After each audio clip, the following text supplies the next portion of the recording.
Hello everyone, Radhe Radhe सभी को। कैसे हैं आप सब? आशा करती हूँ आप सभी स्वस्थ होंगे, मस्त होंगे और मैं भी बढ़िया हूँ। तो ये ब्लॉग है सोमवार का, चैत्र के सोमवार की, जिस दिन जगन्नाथ जी की पूजा होती। तो सबसे पहले मैंने सभी के लिए चाय बना दी, फिर उसके बाद मैंने अपनी पूजा की तैयारी शुरू कर दी।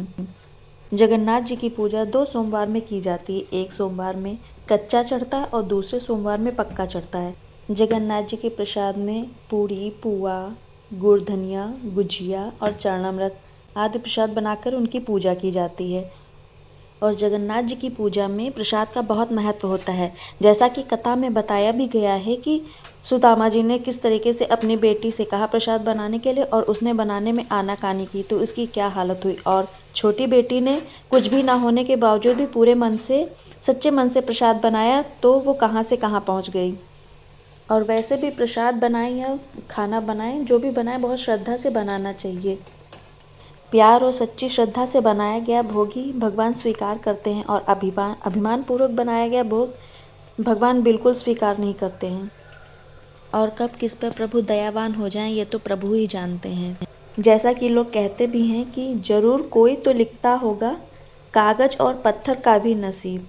जरूर कोई तो लिखता होगा कागज और पत्थर का भी नसीब, वरना ये मुमकिन नहीं कि कोई पत्थर ठोकर खाए और कोई पत्थर भगवान बन जाए, और कोई कागज रद्दी और कोई कागज गीता बन जाए।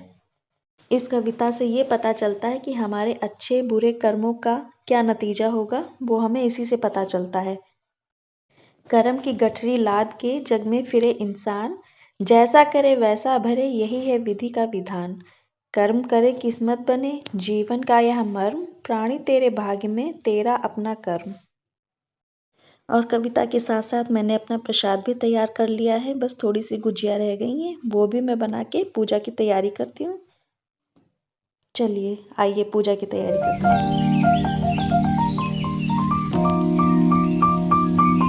जगन्नाथ जी की पूजा के लिए सबसे पहले आटे से चौक डालेंगे। चौक बना के फिर उस पर कलश स्थापित करेंगे। फिर उसके बाद एक चौकी पे लाल कपड़ा बिछा के जगन्नाथ जी को स्थापित करेंगे। फिर गौरी गणेश को रखेंगे। कलश के कंठ पे कलावा लपेटेंगे। फिर कलश में जल भरकर उसमें एक सिक्का, सुपारी और हल्दी की गांठ डालेंगे। फिर उसके बाद दीपक प्रज्वलित करना है। किसी भी पूजा को शुरू करने से पहले दीपक प्रज्वलित करना जरूरी होता है, क्योंकि दीपक ही हमारी पूजा का साक्षी होता है। फिर उसके बाद कलश पर रोली या सिंदूर से स्वास्तिक का चिन्ह बनाएंगे या 5 बिंदियां लगा देनी चाहिए।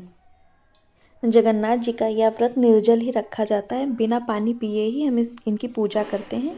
पूजा करने के बाद ही हम कुछ खा पी सकते हैं। जगन्नाथ जी का यह व्रत कन्याएं, सुहागिनें, कोई भी इस व्रत को कर सकता है, पूजा कर सकता है। सच्चे मन से जो भी इस पूजा को करता है भगवान उसकी सभी मनोकामनाओं को पूर्ण करते हैं। और ऐसा क्या है जो हमारे जगन्नाथ जी स्वामी ना दे सकें? वही जगन्नाथ जी हैं, वही कन्हैया जी हैं, वही विष्णु भगवान हैं। सभी एक ही हैं और यही जगत के पालनहार हैं। जगन्नाथ जी को विराजित करने के बाद कलश स्थापित किया मैंने। फिर फूल चढ़ाया और चौक की पूजा जरूर करनी चाहिए। उस पर जल और सिंदूर, रोली जो कुछ भी हो वो लगा देना चाहिए। जगन्नाथ जी की पूजा में टेसू के फूल चढ़ाए जाते हैं, चरणामृत बनाया जाता है और 5 या 7 गेहूं की बालियां चढ़ाई जाती हैं।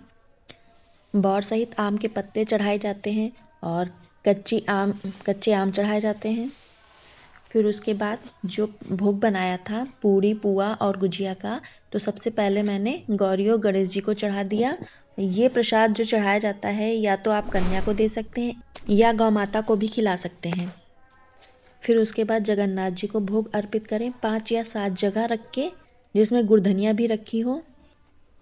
वैसे तो भगवान के भोग में कच्ची अमिया भी चढ़ती हैं, पर मुझे कच्ची अमिया की जगह पे ये छोटी छोटी सी 2 आम मिले थे तो वही मैंने चढ़ाए, बड़ा आम मिला ही नहीं।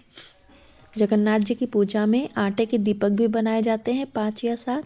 बनाए गए आटे के दीपक तब तक जलने चाहिए जब तक हम लोग कथा सुनते हैं या पढ़ते हैं या पूजा करते हैं, तब तक इन दीपक को जलते रहना चाहिए।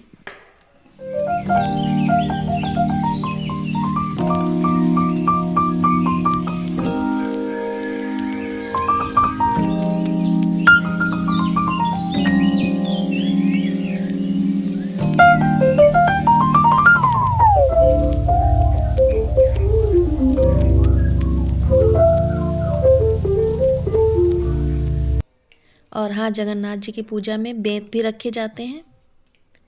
पहले बेंत की पूजा कर देनी चाहिए, उन पे रोली अक्षत लगा देना चाहिए, फिर उसके बाद इन्हें रख देना चाहिए।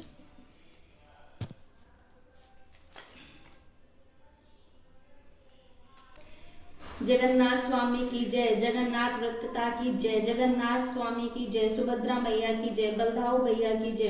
प्राचीन काल में सुदामा नामक एक अत्यंत गरीब ब्राह्मण था। अत्यंत दुखी होने पर लोगों से सुना था कि जगन्नाथ जी का व्रत और दर्शन करने से सभी मनोरथ पूर्ण होते हैं।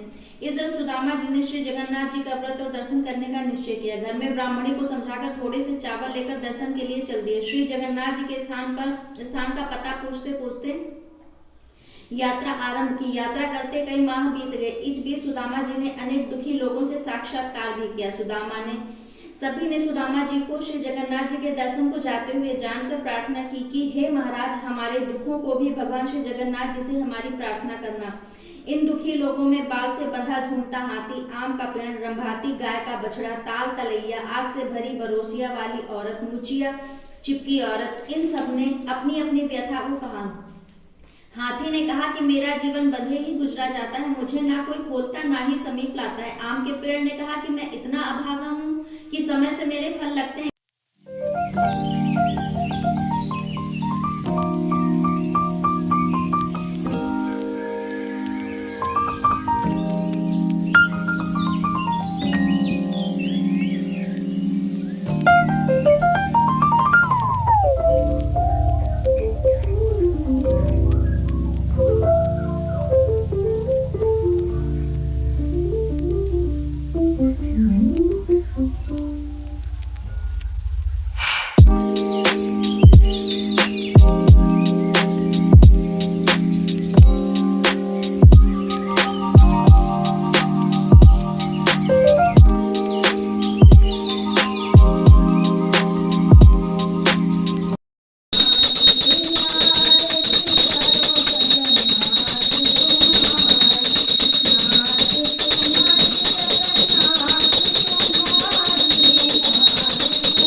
और इस तरीके से जगन्नाथ स्वामी जी की कथा और आरती दोनों ही मैंने संपन्न करी। और जो प्रसाद चढ़ाया था, घर के सभी सदस्यों को प्रसाद बांटा। चूँकि व्रत जगन्नाथ जी के व्रत में एक ही टाइम भोजन किया जाता है, तो मैंने प्रसाद नहीं लिया था। मैंने शाम के टाइम में प्रसाद लिया था और जो बेद चढ़ाए थे उनको सभी सदस्यों को 5 या 7 बार छुआया जाता है, तो वो उसको भी छुआया था। चलिए, अपने वीडियो को मैं यहीं पे एंड करती हूँ। उम्मीद करती हूँ यह वीडियो आपको पसंद आई होगी। अगर यह वीडियो आपको ज़रा सा भी अच्छी लगी हो तो हमारे चैनल को लाइक करें, सब्सक्राइब करें। मिलते हैं अगले वीडियो में, तब तक के लिए राधे राधे, जय श्री कृष्णा। आप सभी इस तरीके से हंसते रहिए, मुस्कुराते रहिए और भगवान का भजन करते रहिए। राधे राधे।